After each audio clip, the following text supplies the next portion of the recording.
All right, so my favorite reading from this course was The Love Song of J. Alfred Prufrock by T.S. Eliot. And so we can just hop right into some of the reasons why this was my favorite.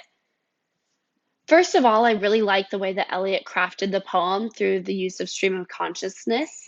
This is one of my favorite types of writing, ways that I like to get my thoughts down on paper. And so to see someone as successful as Eliot use this in such a poem that is still studied today is so high up in our minds was really cool. And I think that he did a great job in using that.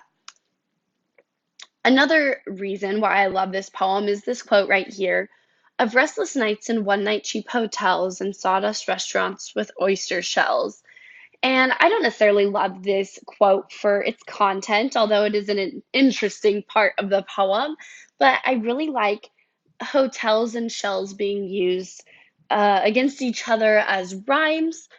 I don't necessarily think of hotels and shells as being a full rhyme. Of course, they end the same way, but usually when you think of a rhyme, it's kind of changing the first letter, first two letters to make another word.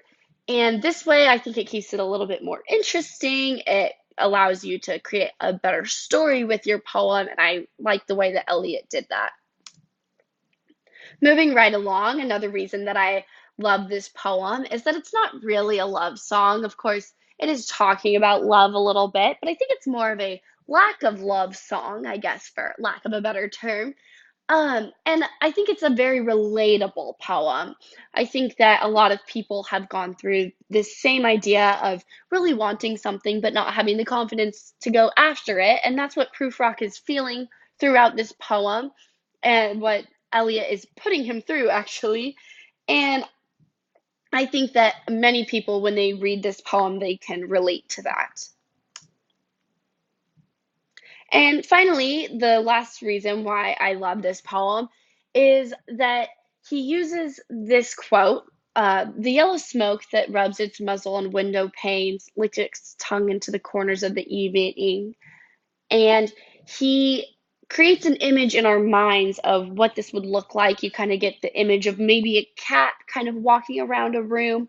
And I just really like the way that he creates an entire picture and kind of brings the reader into the poem in the way that he creates this imagery.